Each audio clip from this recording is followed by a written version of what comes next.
Hi, welcome everyone. Welcome to today's workshop. We have a really exciting one today. If you can believe it, we're already at the end of August. Oh, no, wait, we're at the end of our programming for the summer. We're at the beginning of August and we're getting ready for September. For those of you who have been with us from the beginning, it's crazy to think that we were starting in May and now we've progressively worked towards closer and closer to um, starting at U of T. So for those who might be just joining us for the first time, you're welcome here as well. We're just very excited for all of you. Like I said, we have a really great workshop. Today's topic is about wellness in university and preparing for your first term. So my name is Meredith. I'm one of the academic advisors here on this call from the Woodsworth Registrar's office. I'm joined with Karen and Winnie as well.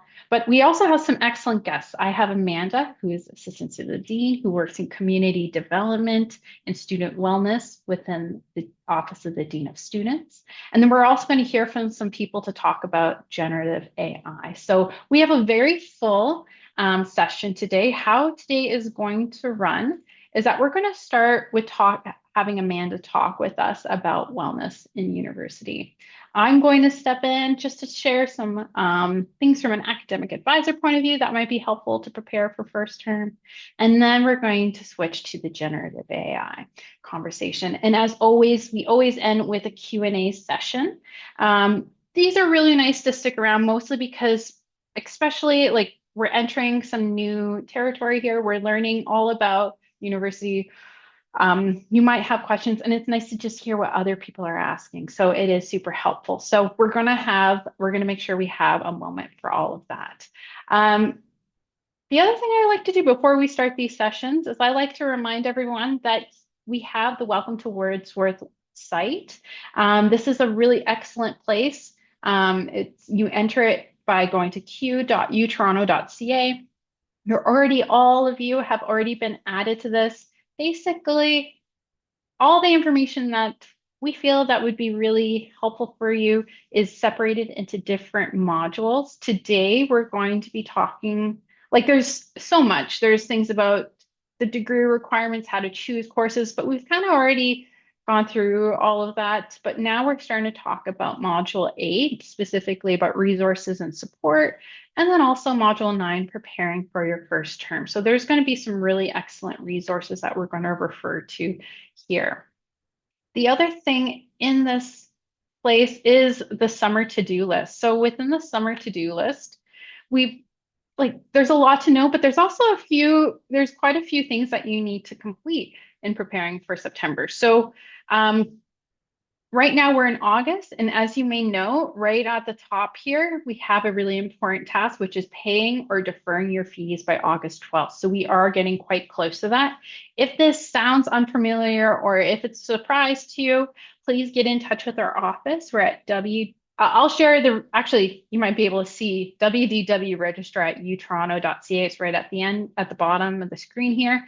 But at the same time, I'll share that information later on. This isn't the topic of today's conversation, but it is a really important task and one that you should. And if you were to click on this, it would open up a whole conversation about what this task, what the details are regarding this, okay? There's also really great information about the university prep mini course. So this, if you feel so inclined, this is not mandatory, but it is really helpful to just see what the Center for Learning Strategy Support has to offer. Things about effective practices for learning or how to organize university learning, practicing consistency over perfection. So if you're interested in a little bit of preparation in your last few weeks before you start classes to get an idea of like what they feel would be super helpful for getting ready, that is available to you. And then the other thing that you can access through Quercus is the Arrive Ready. So again, with Arrive Ready, you've already been added to this program. You've probably received some emails. If you haven't, just know that you most certainly can find it within Quercus as well. But essentially, there's one-on-one peer support from upper year mentors, and then there's learning modules. So these learning modules, again, are really nice just to get an idea of how learning takes place at a university level. So let's say, for instance, you're in mathematical and physical sciences. There's a professor within Quercus. You'll be able to, it's made in collaboration with the professor. And then basically, you learned specific learning modules about note taking, effective reading, critical writing, and you get an idea of how to prepare. And then there's this pump course as well. So there's some really excellent um, options throughout here. Um, the last thing I will highlight here is just some really exciting orientation events. So welcome, Woodsworth has its own orientation into, you can find more information here, but basically you'll be able to click here and purchase tickets. So there's some really excellent opportunities with this, things like going to the ROM.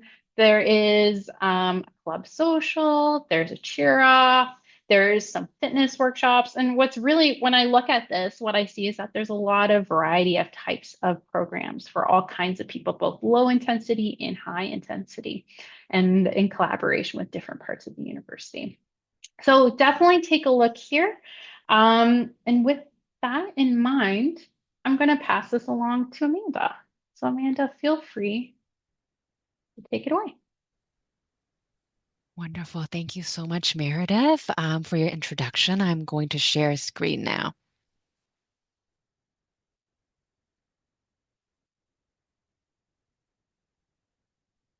Great. Is everything okay?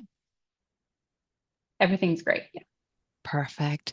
So thank you so much for having me today to share a little bit with you about what wellness resources is available to you at Woodsworth College specifically, as well as at the University of Toronto.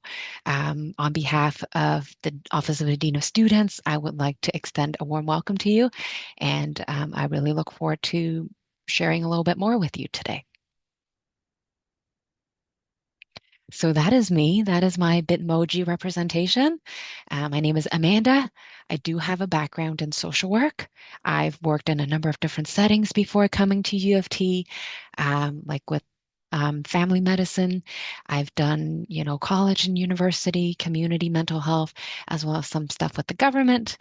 I am very interested in how individuals experience stress, especially with students, how to be flexible with, from the psychological standpoint, as well as the use of mindfulness in post-secondary education. I have personally been a U of T undergraduate student at the St. George campus, as well as done graduate studies, my Master's of Social Work at University of Toronto as well. So you see me running different events and programs that are very student informed. So what that means is these programming and events are what students have mentioned to our department or to me specifically that they are looking for. And typically they are also run and led by students as well, just to make sure that everything is focused on students and on you. And my official title is a little bit long. It's Assistant to the Dean, Wellness and Community Engagement. Basically, I do everything related to wellness and education in terms of mental health at the college. So this is our office. We are located at room 180 within the Woodsworth residence at 321 Bloor Street West. We are into building community, so providing support to student clubs, running the residence, and connect you between, say, the college administration and other folks, including the registrar's office. So anything non-academic, you would be able to connect with us with. For the wellness portfolio specifically, I guide students with navigating supports. I am available to meet with you one-on-one to clarify any concerns you may have. So these can be related to academics. It could be related to your personal life, and that might impact on how you are able to do well at school, could be friends, relationships. So it's space for you to clarify what you're looking for and connecting you with resources both on campus as well as in the community. We have a bunch of free goods, like, for example, snacks. We have maps. If you're new to Toronto, we have TTC maps here. We have menstrual products, as well as safer sex supplies available to you. So please come by and visit us during our office hours from 9. It's 4:30 during, July and August, but in September, we'll be back to 9 to 5, Monday to Friday. You're also more than welcome to connect with us using Instagram at WDW Dean's Office or visit our website. So just go to the main Woodsworth website, www.utoronto.ca, look for Dean of Students, and we will upload all of our upcoming events there if you do not use Instagram as social media. So a little bit, that's the spiel about us. And now I would like to talk a little bit more about wellness. So before we dive into wellness, I do want to take the opportunity to define what it is from the mental wellness standpoint, as well as the emotional wellness standpoint. So mental wellness really comes from feeling balanced, connected to others, and ready to meet life's challenges. So this does not mean that our lives will be problem free. It only means that when they do come, as they will, that you will have the resources, you have the tools, and you have the capacity to kind of flow with whatever life throws your way. Emotional wellness is being kind to yourself as you recognize and experience a wide range of emotions. So again, this is not suggesting that, oh, we'll always be happy or that is the only correct or right state of mind. It just means that we may have to ride it through a little bit, the ups and the downs, and sometimes it feels a little flat. It is part of life, and to be well in this area is to have compassion and kindness towards yourself and be able to identify what is happening to you at any given time. So it is also very important for you to have a sense of where your baseline is in terms of wellness. So for some people, it could mean that if they feel well, that means they're smiling. It means that they are free of any, physical ailments. It means that they're able to wake up and sleep at their typical times.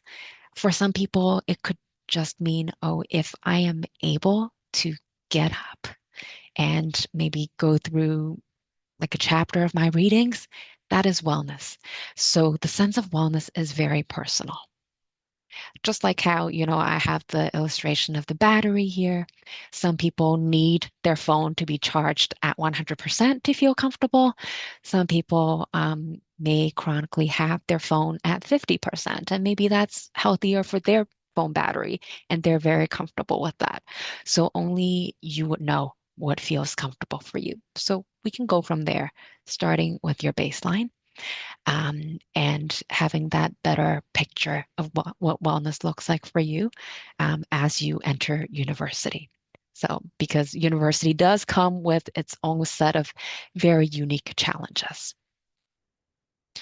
And here are some common concerns that I have heard about, some that have been shared with me. And I do just want to highlight a couple of them for you. And if you do end up experiencing some of these things, I do want to let you know that it is part of, that moving forward to university, and it could happen as well. So these are some of the quotes that I've collected over the years. So with the loneliness theme, this is what we might be hearing. I'm the only one going through this. It's hard to meet new friends. I have no time to socialize because, of course, school is very, very busy. Seeking help. I have multiple deadlines coming up. It's so stressful, but I have no other option. I just have to kind of like keep going. I just have to push through it. I will appear weak if I ask for help. I don't know who can help or what can help. And then expectations. I'm not getting the grades I was used to getting in high school. And of course, like congratulations for making it to U of T. It is not easy. And I'm sure all of you are very, very capable. At the same time, university can feel a little bit different as you juggle managing your own schedule, maybe commuting far from home for the first time or living on residence. There could be a lot of different factors that may impact on your ability to focus and do well at this time. You might feel like, oh, I'm not doing enough. I could be doing more. I feel guilty if I take a break. My parents want me to study something else. So some of these expectations could be coming from yourself within, and some could be coming from externally, like your parents. And they may be used to seeing you, getting very, very high grades. And there could be really like an adjustment period when you start university. So all of these common concerns, I do have some suggestions for you to consider as you start your year and consider what is possible. And I do want to remind you that you do have options. There are different things you can try, and I would encourage you to give them a go and see where if they work for you or not. So with community, so this will directly help reduce some of the loneliness you might be feeling as you may be coming from a smaller high school and coming to university where um, you'll see when you come for orientation, convocation hall can fit over 1,000 students. So it might be quite intimidating.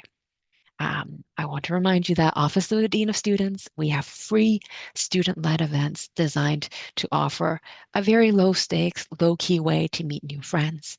And students who are interested in meeting people in this manner, there are mentorship programs that you can sign up for. You'll be matched with a mentor that is studying an upper year student studying something that's very similar to your area of interest, and you can ask them questions about their experience here.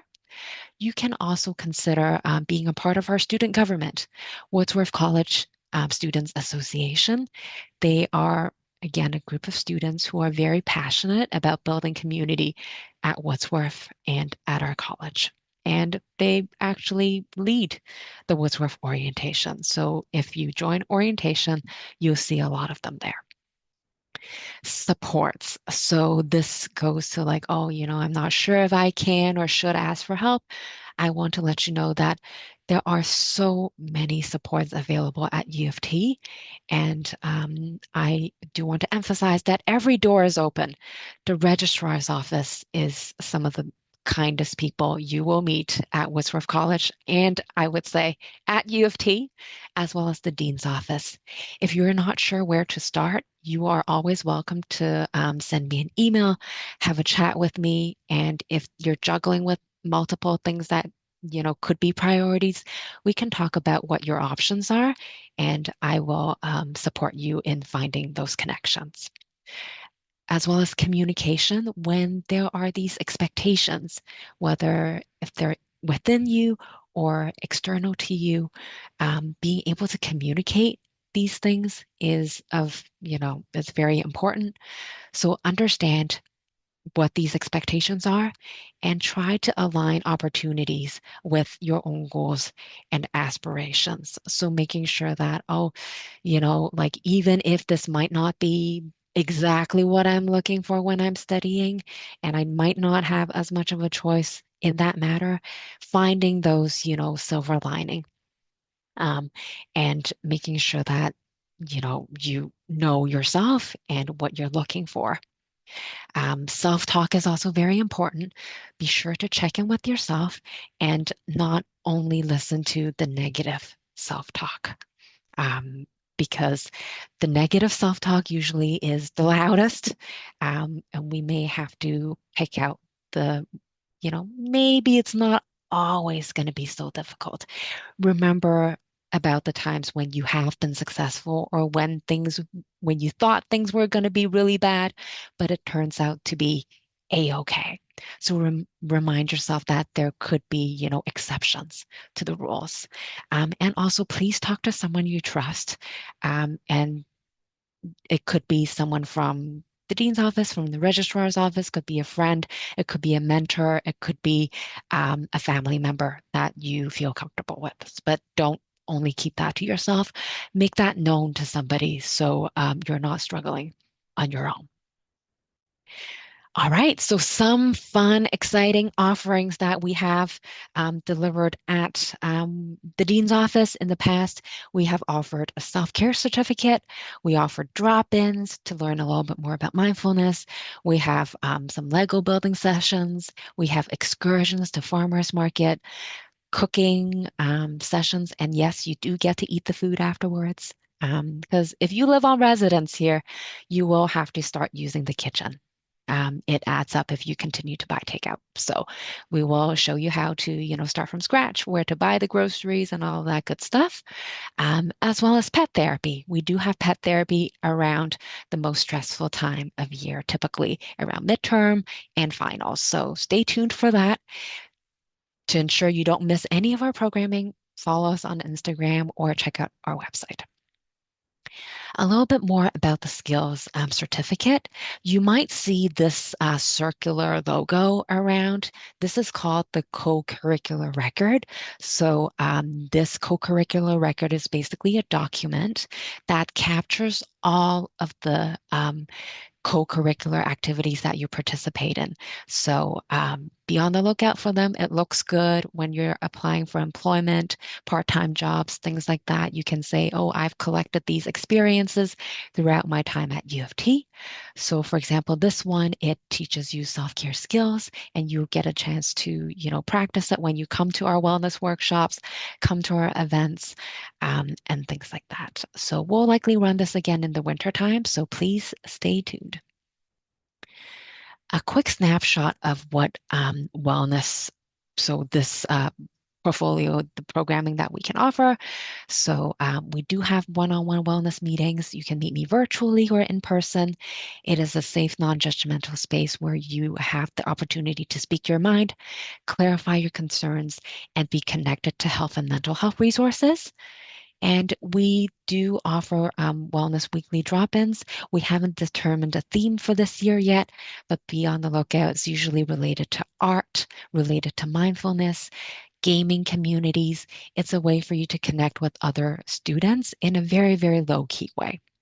So they're exciting programs that are like parties and things like that, but we also have something more low-key. If you feel like you would appreciate a little bit of downtime, that could be the space for you. If you are looking for counseling or would like to talk more in depth with somebody about your mental well-being or mental health, um, Woodsworth College does have an on-location counselor. So her name is Amin, and she will be returning to us around late September. And she can offer short-term counseling for multiple concerns. For example, adjustment and transition issues, like first coming to school and be like, oh, I'm not really fitting in or getting used to how university life is. Feel free to talk to her. Anxiety and or depression, self-esteem, relationship, family issues, body image, sexual orientation and gender identity, and so much more.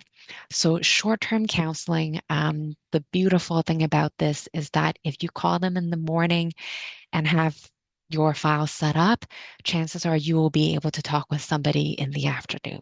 So they do really emphasize having that same or next day model, as long as you're connected with their services. And it is very easy. So you just need to give health and wellness a call. Just because of the time, I did not include that information here. But if you check out your Quercus, the Welcome to Woodsworth Quercus, go to module number 8, and you'll find all the contact information on there on how to do the booking with health and wellness. So please check that out. The next part I want to talk a bit with you about is that as a registered U of T student, you will have access to health benefits. So this is actually really wonderful because it opens the door to services that may not be covered by the provincial health plan, or if you are an international student, you will have something called the UHIP, like the University Health. Um, Insurance plan, but that just covers like the basic seeing a doctor and that kind of thing. But this health benefit package does help reduce some of the cost associated with, for example, prescription drugs, vaccines, some allied health professionals, for example, acupuncturist, or if you want to meet with like a counselor, if you want to meet with a physiotherapist, you do get quite a bit of coverage. It's not a full coverage, but quite a bit of coverage. If you're looking for external counseling, you can have access to that. Vision, some travel insurance as well if you're going to other places, as well as dental services. For the full list of what you can access and use, please go to the UTSU website. It's at utsu.ca /health hyphen and dental for more details. They have all of the nitty-gritties on that website. Um, so you will have access to it starting on September 1st. So as long as you start school, you will have access to it. It is offered through Green Shield Canada. And if you have a parent or parents who have a family plan, you do have the option to opt out. But I think that's the only way you are able to opt out. If you don't have an alternate plan, you'll have to continue paying into it. However, I do recommend that you keep this plan because there are lots of wonderful services that you can have access to, and it will help promote your wellness at university as well. So you notice that over here, with the your coverage begins on September 1st, I have 3 asterisks, not just one, but 3, because the next part, as an incoming student, yes, your benefits do start on September 1st. So say if you start, you're here and on September 2nd, you want to see the dentist. Yes, you can see the dentist. However, there is a blackout period for 2 months. And that is because this is the time when, students are getting enrolled for the first time. The insurance company does have to, double check on eligibility and things like that. So they will not have your information. Even if you were to go on Green Shield Canada's website and be like, oh yeah, I'm a student, I'm registering for this, they'll say, maybe you are not on their system. So please don't be alarmed by that. It is normal. It is just them, taking some time to register for the first 2 months until, October 31st is a safe bet. So check again on November 1st. During this time, you will not get reimbursed from them. You can still use services that are covered under your plan. So go on the UTSU page, double check on what you want to use, or still call like Green Shield. They'll still answer your call and answer any questions you may have about coverage. That's usually the safest bet if you're not completely sure from, the text, just reading that. Give them a call. But you do have to pay for the service out of pocket at this time. So if you go to the dentist on September 2nd, you incur like $300 and you pay for it with your credit card. You will not get the money back until at least when you're able to register on November 1st. If the service is eligible, you will eventually get reimbursed. So don't worry about that. It's just going to be a little bit slower for the first little bit. Um, but I think it's still very worth it. If you need the service, definitely use it during that time. Yes, so that is it. I do want to really promote the service because it is included in your incidental fees. You can get glasses, you can get external counseling, you can get your teeth cleaned. So please do check it out. And having, health and mental health maintenance throughout your university days can make a really big difference. So please check it out.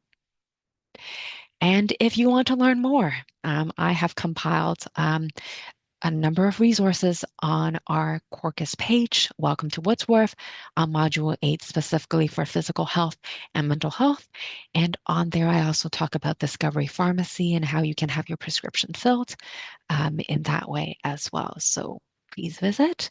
If you have any further questions or you want to book a time to chat, please just send an email to woodsworthwellness@utoronto.ca. I usually respond within 28, no, not 28, I'm thinking 48 hours or less. So if you have any questions, please send them my way, and I'm happy to support you and meet with you. Some community resources that I also want to share. These are available to you right away.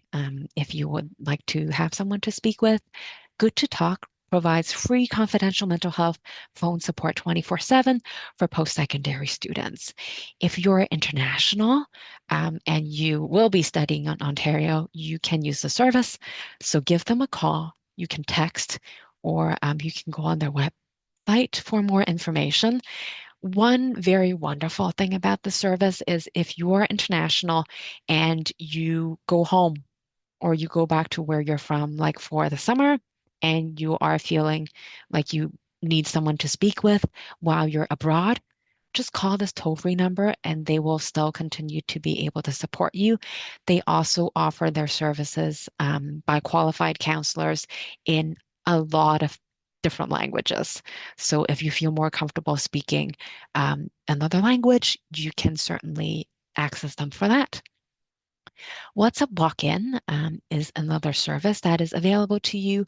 It's a free virtual or in-person mental health counseling for children, youth, young adults, and their families. So you can check them out at whatsupwalkin.ca to see if they can support you. They are external to U of T. Gerstein Crisis Center is a 24-hour community-based crisis service for adults that are 16 years old or older. If you are in Toronto and dealing with any mental health, concurrent or substance use concerns and are currently in crisis. So this is more of like a crisis service that is local if you are currently in Toronto. I want to emphasize that yes, we do have a lot of wonderful community resources. You can access external counseling using your health benefits. However, if you access U of T counseling services through, on-in, through health and wellness, or speaking with me for the resource navigation piece, it is confidential. So none of the information that we speak about, unless we have your explicit consent to share, it's kept with us. And or if you're in thinking about, hurting yourself, suicide, or legal things. But other than that, it's kept confidential, and it does not and will not show up on your transcript. Some students do tell me, it's like, hey, that's why I was so hesitant to reach out for support until my breaking point, because I was really worried that this is going to show up in my academic record somehow. I really want to emphasize to you and reassure you that this is not the case. Your transcript will have nothing about your mental health. So feel free to connect and use our supports if you feel like this is going to be helpful for you, or just to ask some questions and see what we're all about. So our last pitch, I do want to let you know this is where we're at when you come on campus.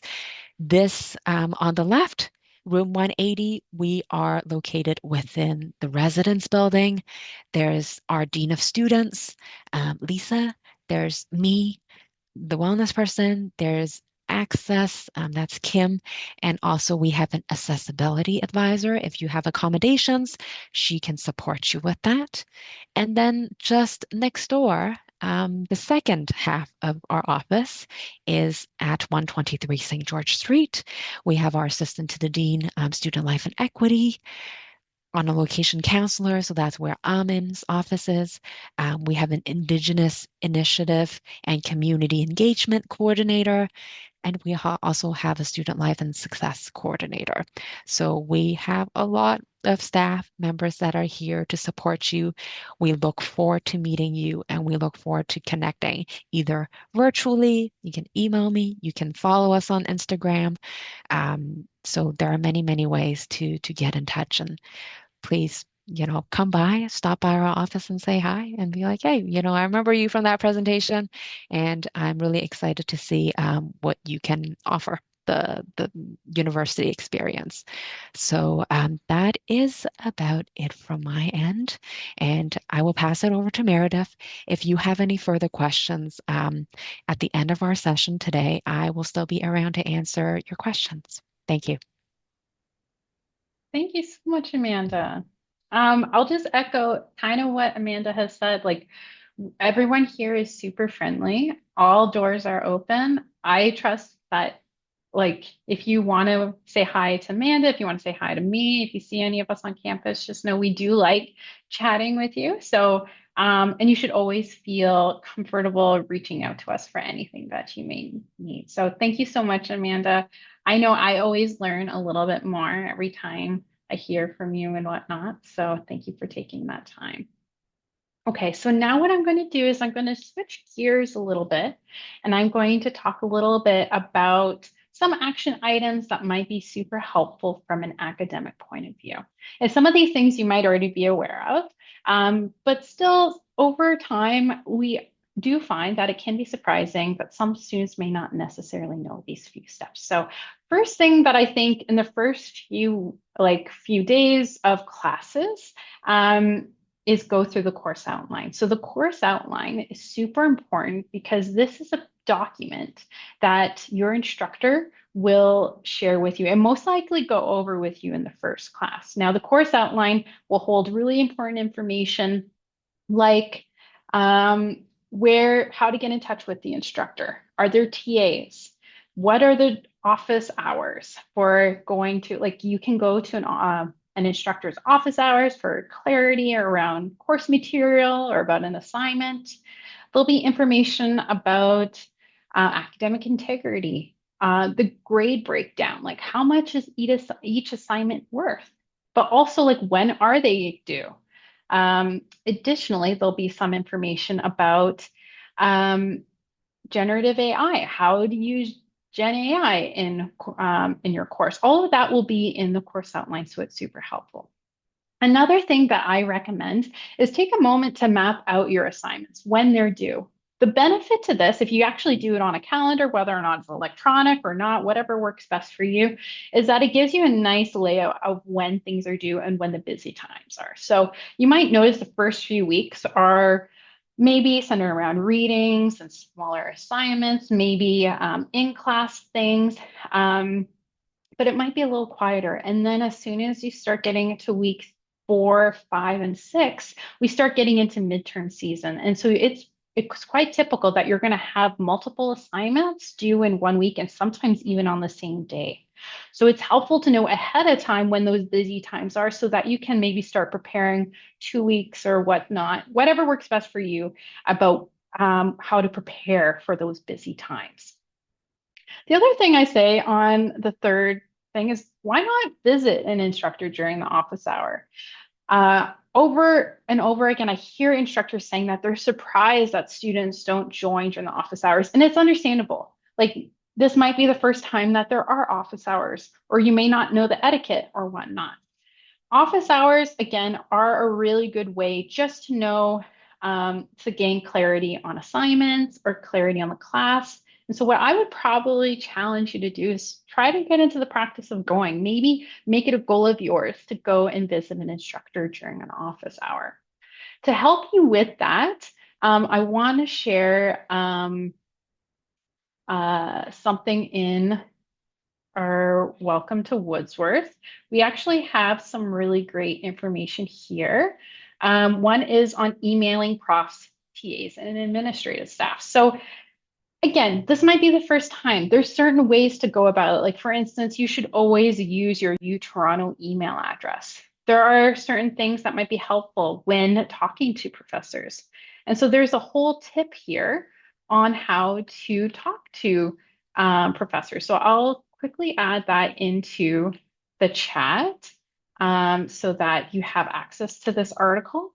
But basically, it lets you know the syllabus is a great place to start. Look for the posted office hours there. When talking to profs, these are the types of questions that are best over email, how you should address instructors, maybe what subject line, what questions are best for office hours, and which ones are best for before or after class. And you might think, Meredith, it's a little silly that I have to even be thinking about the subject line. The reason why that's important is just remember instructors are teaching with all kinds of students. And so if you're able to provide a really good subject line, it's the best chance of you getting a quick response. Then they know who, what it's addressed to. So just remember that they have a lot going on. So keeping in mind these really helpful etiquette pieces can be helpful just for administration purposes. And lastly, know the academic dates. Again, some of you might know what these are, some of you may not, that's okay. The academic dates, primarily, they're in the academic calendar, and it's what we all use to assist students along the way. And it outlines what are the options that you have at particular times. So for instance, for fall, it lets you know exactly when you're supposed to enroll in courses, which is nice, but we're already past that. And it tells you when classes begin, when the last day to enroll in courses are. But I think it's important to know in your calendar, when is the last day to drop an F course? Or when is the last day to request a late withdrawal or add a CRNCR? And if these terms are unfamiliar, that's okay. Maybe email us, we can write them out. But it's more just like know or start researching them. That's an option too. But the reason why I say note when the last day to drop an F course is because these are good moments to take a moment and reflect on how the term is going. It's just a good time. You'll get term work by that time, and you'll be able to assess, is this a right fit? Are there resources that you need to search out? Do you need a different approach? So this is a good time, maybe even a week before. So maybe at the beginning of November, take a moment, reflect. If you want to exercise, bounce ideas on what resources you have available, book an appointment with an academic advisor and we can go over those. So that's why the academic dates can be super helpful.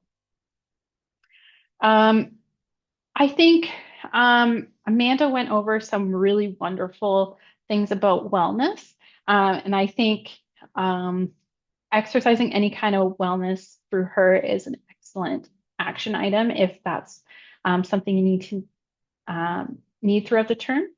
In addition, I would say that there's a certain mindset that you can go into that gives a little bit of grace towards yourself. So what I mean by that is over and over again, I think a lot of students deal with struggles against perfectionism. And so I think one thing we see a lot is maybe that perfectionism, even though it might have worked in the past, this here, we're in a new learning environment. We may get different grades. What worked in the past may not work here. Just remember that aiming for perfection isn't the goal. Rather, I'd challenge you to maybe aim for the idea of growth. If this is something that you've struggled with in the past or something that you have worked with, that's okay, that's fine. It's just know that we are all learning. This is a new learning environment and that you should expect that there might be a shift with grades, and that's completely normal. The other thing is, Amanda has already mentioned this, is don't feel any shame around asking for help. Rather, try to reframe it. I feel a lot of students might consider it weak to reach out and whatnot. And again, I would challenge you to maybe try to get past that idea as much as possible, because I think it's something in third and fourth year students, people become really comfortable with asking for help. And it's just learned that asking for help is just an excellent way to get what you need. And that's all it is. In fact, the strongest students are the ones that recognize something needs to change and that they need the resources. And that there's so many wonderful people here that are eager to help you out and want to put you in touch with the right people. So just know that that is something that's worth thinking about here. The last thing I'll quickly mention about mindset is just remember that academics are a big part of why we're here, but you're more than just your grades. Like, you are human first. Engaging in campus and social life, maintaining your health, both wellness and physical health, are super important. So remember to take advantage of some of the opportunities that are here. There's some really great clubs, associations, and really great events, both within Woodsworth College and beyond. So keep that in mind. When we're talking about resources, I like to also just quickly go over a speed round about who you might reach out to. Okay, so I'm going to pose a few questions and then maybe just on your own, think about who might be a good idea to reach out to. So, first of all, like for clarifying, who would you reach out to for clarifying course material and discussing term work? So, I'll give you that moment just to think about it on your own. Who would you go to? And I feel like we've already kind of talked about this already. Um, but so instructor. Okay. So we've kind of already talked about the instructors. They're the ones that create the course outline. They're the ones that create the course material and the assignments. So if you have questions about the term work, maybe you have questions about accommodations regarding extensions. Okay, that's another thing that's in the course outline. Instructors determine whether or not there's a late penalty, if they accept a late assignment, if there's documentation that's needed. So again, reaching out to the instructor first about that kind of stuff is a really good point of contact. All right, so who would you go to for help with time management, managing distractions, exam preparation, and staying organized? Think about that for a moment while I pull this up. Who would you reach out to?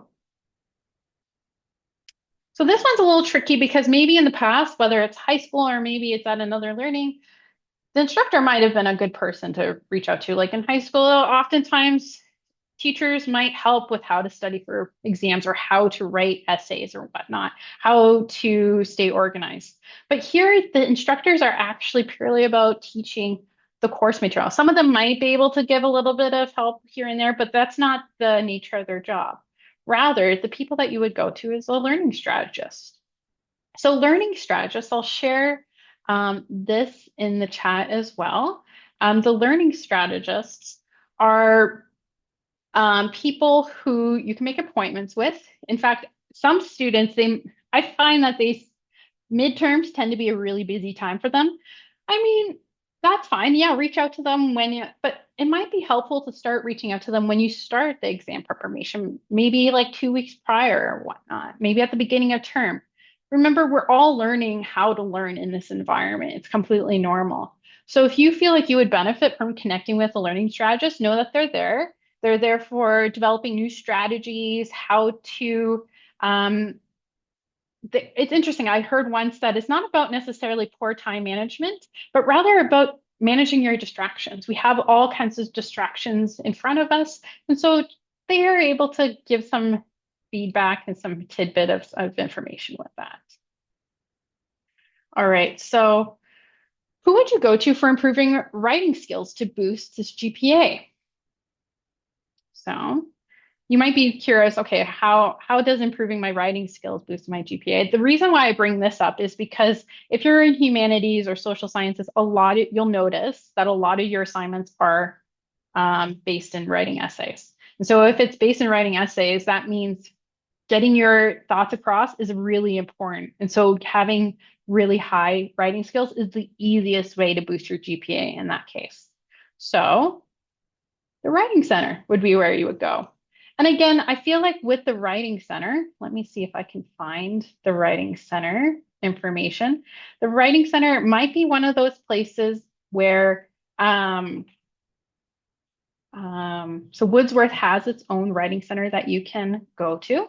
And again, people might think, oh, I'll go there when I need it. Well, all of us can improve. All of us can aim, maybe we're at a 70 or 80. If you want to just improve it, why not join the Academic Writing Center, even when you're at the top of your game?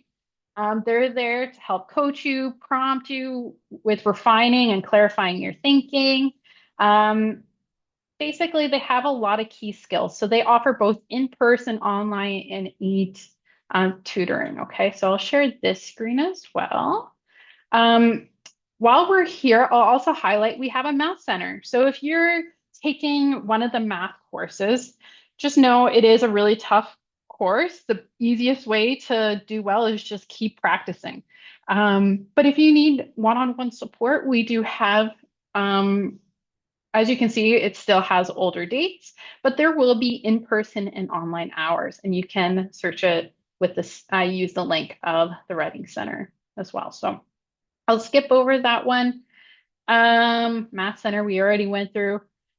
Help with citing sources and finding materials. This one, again, it might be obvious to you, it might not. That's okay. I'll just share it.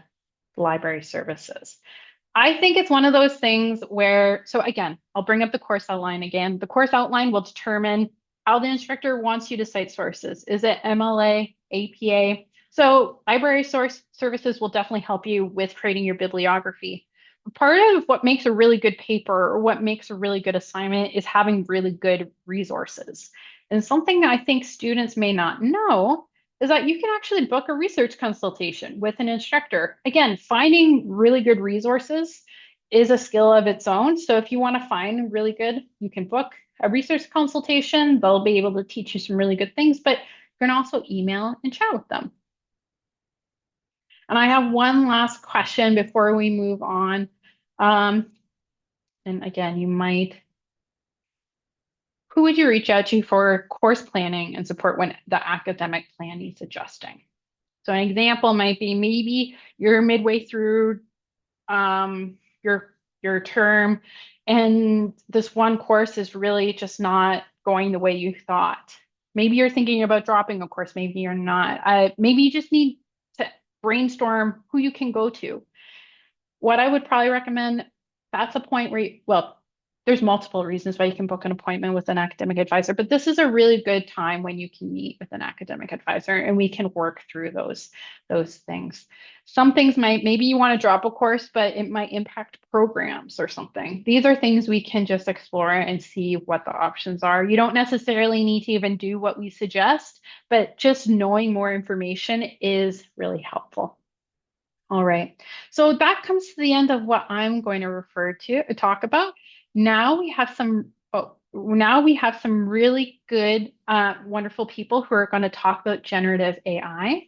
I'm going to introduce both Victoria and Alyssa at this point and pass it on over to them. Oh,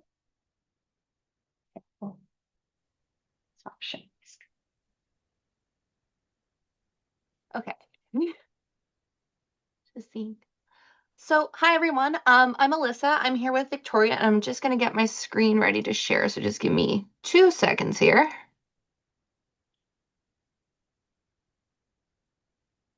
Hopefully.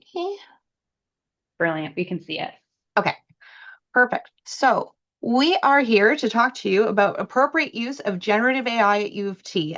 So both of us are from the Office of Student Academic Integrity, and we'll go into a little bit more of what that means for you guys in just a moment. So if I can get, okay.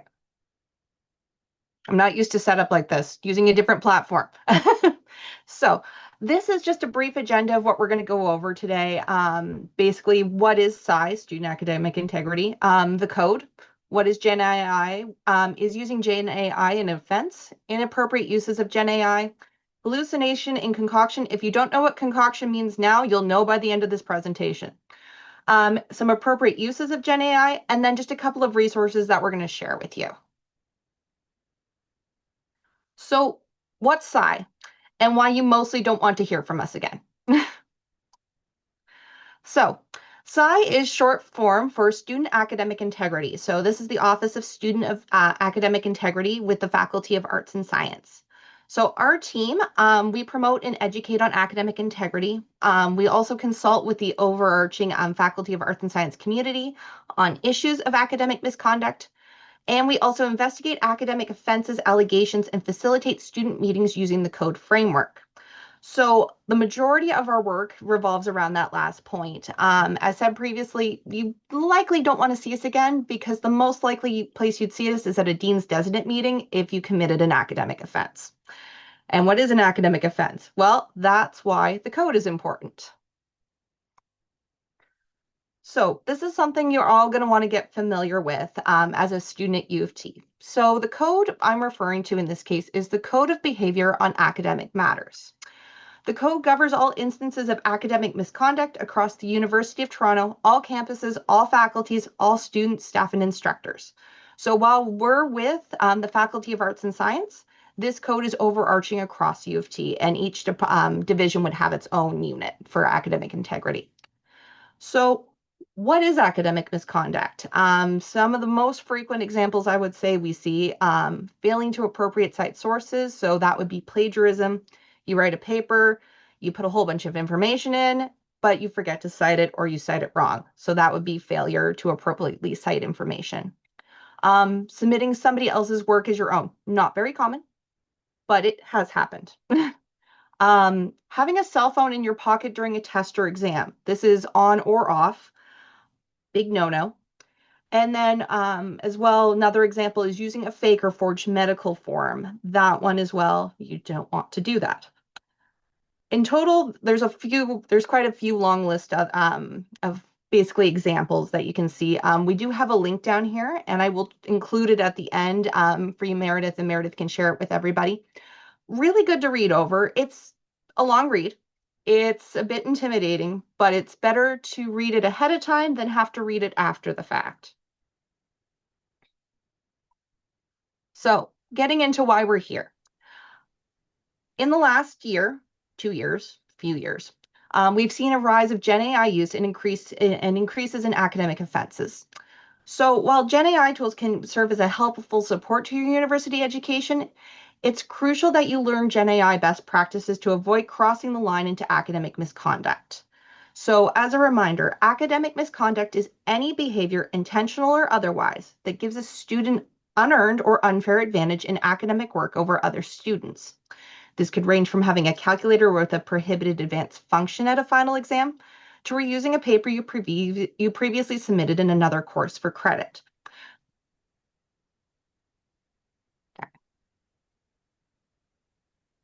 Sorry, my screen froze. Okay. Right. Thanks, Alyssa.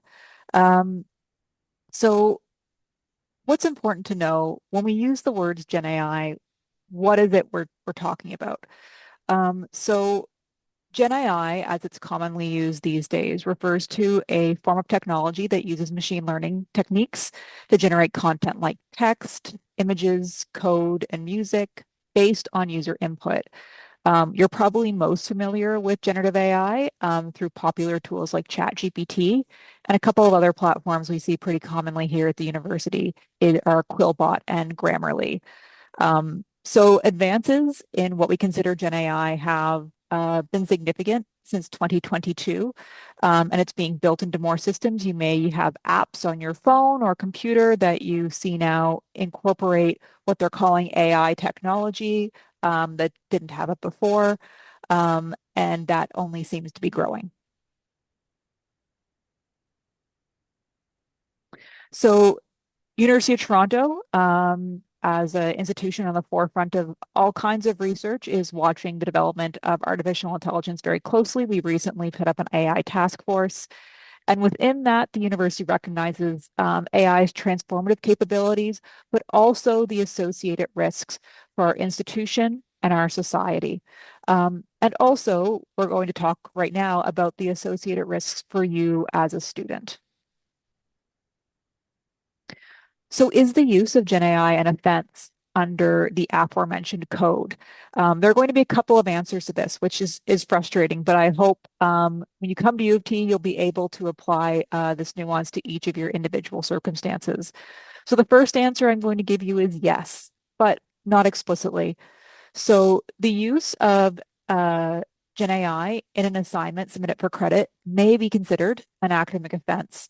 So under the code, to use or possess an unauthorized aid or aids, or obtain or provide unauthorized assistance in connection with any form of academic work is considered an academic offense. What that basically means is you got help in a way you were not supposed to. And I'll also note that the language the code uses is, it shall be offense for a student knowingly. However, the offense shall likewise be deemed to have been committed if the person ought reasonably to have known. That's legalese for you should know better being a student at U of T. So ignorance of the rules is generally not an excuse for not following them. So what are some examples of potentially inappropriate use of GenAI in your work at U of T?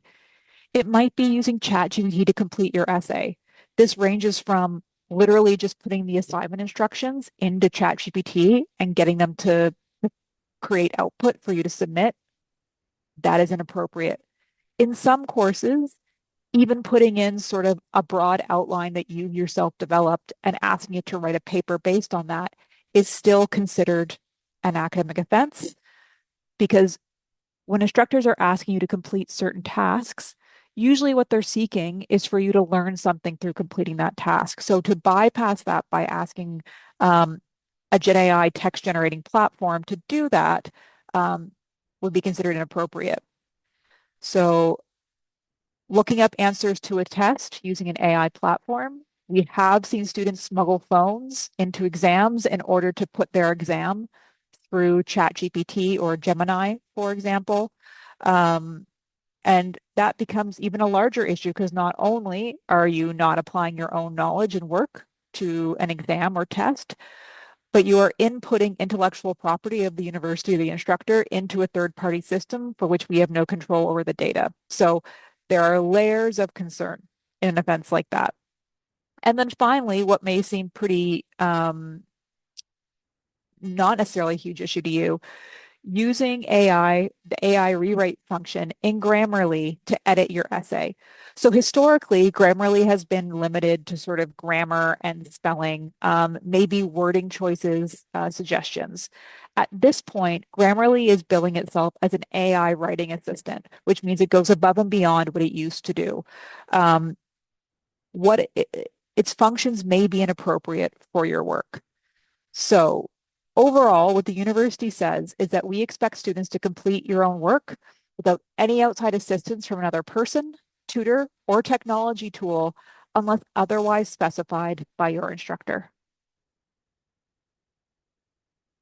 So one thing I really want to highlight for you folks, and you may or may not be aware of this based on your usage of GenAI. So many GenAI tools have been known to generate writing with false facts or quotations and even sources. So if you were to use GenAI in your work at U of T and you submit work that ends up having false information, and that's beyond, you've misunderstood a reading or that sort of thing. But if you misrepresent or make up information in your academic work, that is actually an academic offense called concoction. And we are seeing a huge rise in this particular offense. So something I'll point out, a couple years ago, a Canadian satirical website called the Beaverton wrote a silly article about how the island of Cape Breton in Nova Scotia was creating its own time zone that would be 15 minutes after the rest of the province of Nova Scotia. It was a joke.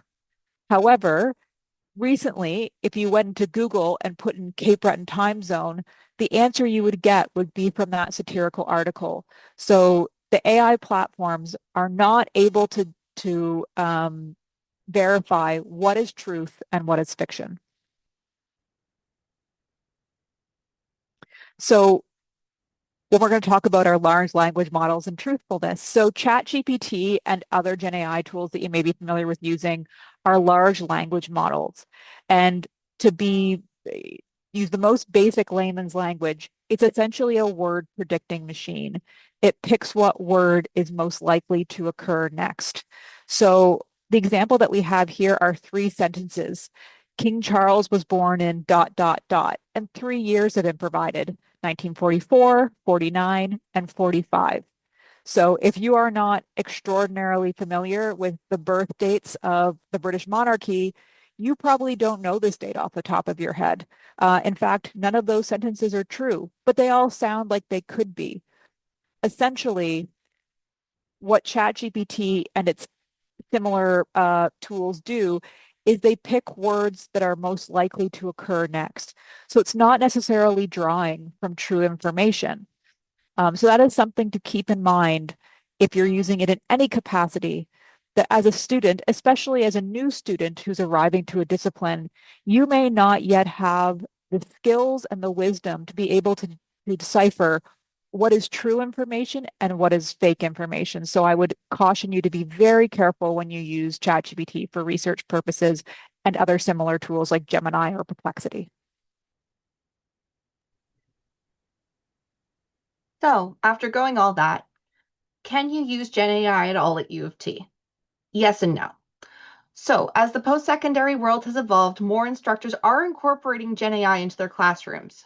We've even seen now where instructors are incorporating GenAI-based assignments. On the other hand, there are several instructors where they have a firm no GenAI policy. If you have questions about the use of GenAI in your course, start by checking your syllabus. If there's no policy listed, our recommendation is that you check your course Quercus shell. It's always a good place to start.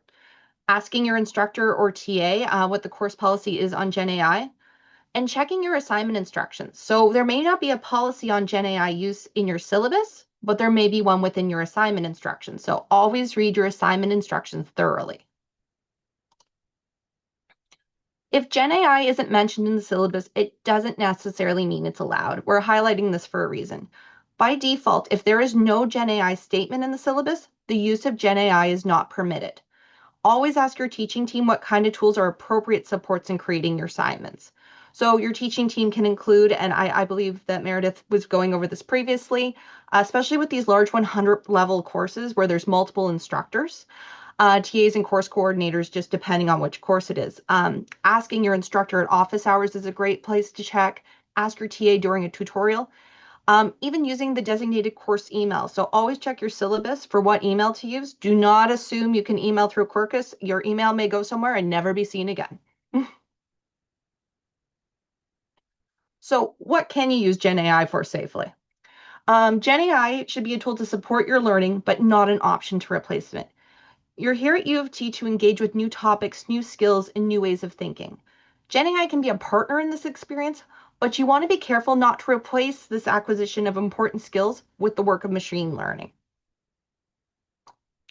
So some appropriate uses include brainstorming ideas for a paper topic, creating flashcards to help you study for term tests or exams. You can also use it to organize your own class notes to make a helpful study guide. And I'm going to highlight that it's your own notes, not your instructor's lecture notes, not your instructor's PowerPoint. That's an intellectual property violation. You should not be putting their stuff into a platform where they have not given permission. And then finally, generating a schedule to help you manage your time during peak periods in the term. So to highlight, and this is from one of our academic integrity websites. Like I said, we'll include a few links at the end here, but important to highlight. As a student at U of T, you are responsible for ensuring that you take the appropriate steps to avoid committing an academic offense. Plan ahead so that you have time to research and write the assignments yourself. Work with an academic success advisor or attend a workshop on time management skills and start planning your timeline for researching and writing essays at the beginning of the term. Speak with a librarian if you're looking for some support with the research stage. Alternatively, you can always ask your instructor for an extension or submit the assignment a day late. A small late penalty is always better than a sanction for academic misconduct. So as mentioned, these are some of the resources. We'll include the links. I'm going to try and put them in the chat kind of during the FAQ. But these are some really great places to start if you have questions. More and more information is coming out through the colleges, through various platforms, through various divisions. about appropriate use of Gen AI and how to best kind of approach this. It's a new situation. It's kind of new for everybody, and navigating this is a lot of change. So it's fluid. Things are going to change from here to there, and it's always kind of best just to stay on top of things and be proactive. And a lot of these websites have some really great hints, not only about what, is good with Gen AI and what you can and can't do, but even great links to other resources you may not have thought of that are available here at U of T. So questions. Great. Thank you so much. So we are going to pause for questions, but just because this is a recording, we're going to take a moment and just wrap things up, and then we'll transition into our question portion. So with that, I'm going to just do a quick I'm just going to quickly wrap things up. So before we go into questions, I'm sure you all have some really wonderful questions for both our guests and whatnot. I just want to highlight that we have some messages from the Office of the Dean of Students, which is where Amanda works. Basically, just remember there's some really great resources there. Your orientation is with them, but additionally, there are some really wonderful resources when it comes to mentorship. So right now, if you have any specific questions, there's summer e-mentorship that you can reach out to people there, but also the conversations can continue into first year mentorship. And Amanda has already gone over how to keep in contact with the Office of the Dean of Students. But if you want to apply for the first year mentorship program, the QR code is right there. And then for anyone who's watching or recording, remember, if you have any specific questions, you're more than welcome to email us at wdwregistrar@utoronto.ca. If you have specific questions for our student academic integrity team about what you've learned about generative AI, send them to us and we can look into answering your questions because it is really important information. And these topics about generative AI, the reason we're asking is because, well, just to echo exactly what our presenters have already mentioned, it is something that is popping up. As an academic advisor, I do meet with students who are really well-meaning, and then they might pop up because they use generative AI or they committed an academic offense without knowing. And as it's mentioned, the expectation is for you to understand exactly how to operate with academic integrity in mind. So it is an important conversation to have. Well, with that, again, for those who are here, we have a few people. We're going to stick around. I think there's some great questions that were probably in mind and whatnot. But for those who are on the recording, please, thank you so much for joining us. It's been wonderful. And you can just send us a workshop feedback survey there.